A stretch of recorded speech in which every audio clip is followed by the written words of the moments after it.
ఈ విషయం అర్థం చేసుకుంటారని ఈ 3 రోజుల అసెంబ్లీ స్థానాలు 2 పార్లమెంట్ స్థానాల్లో వాళ్ళు పోటీ చేయడం జరిగింది. జనసేన 2 పార్లమెంటు స్థానాల్లో గెలవబోతా ఉంది. అలాగే అసెంబ్లీ స్థానాల్లో పిఠాపురం నుండి పోటీ చేసినటువంటి జనసేన పార్టీ వ్యవస్థాపక అధ్యక్షులు శ్రీ పవన్ కళ్యాణ్ గారు భారీ మెజార్టీతో గెలవబోతా ఉన్నారు. అలాగే ఆ పార్టీలో మరొక ముఖ్య నాయకుడైనటువంటి శ్రీ నాదెండ్ల మనోహర్ గారు గుంటూరు జిల్లా తెనాలి నుండి గెలవబోతా ఉన్నారు. తర్వాత తెలుగుదేశం పార్టీ విషయానికి వస్తే తెలుగుదేశం పార్టీ అధ్యక్షులు రాష్ట్ర మాజీ ముఖ్యమంత్రి నారా చంద్రబాబు నాయుడు గారు కొత్తూరు నియోజకవర్గం నుండి భారీ మెజార్టీతో గెలవబోతా ఉన్నారు.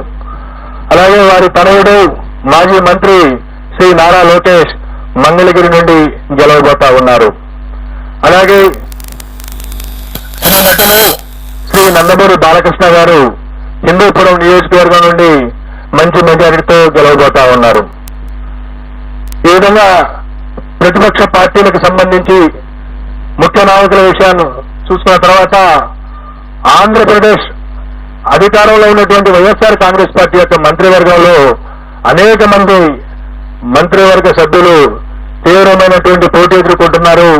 కొద్దిమంది ఓటమి చవిచూడబోతా ఉన్నారు. ఇందులో ముఖ్యంగా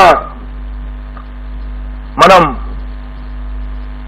ఆంధ్రప్రదేశ్ ముఖ్యమంత్రి శ్రీ వైఎస్ జగన్మోహన్ రెడ్డి గారు పులివెందుల అసెంబ్లీ నియోజకవర్గం నుండి భారీ మెజార్టీతో గెలవబోతా ఉన్నారు. అలాగే సిదిరి అప్పలరాజు గారు ప్రస్తుత మంత్రి పలాస నుండి ఓటమి చవిచూడబోతా ఉన్నారు. అలాగే ధర్మాన ప్రసాదరావు గారు శ్రీకాకుళం అసెంబ్లీ నియోజకవర్గం నుండి వారు గట్టి పోటీ ఎదుర్కోబోతున్నారు.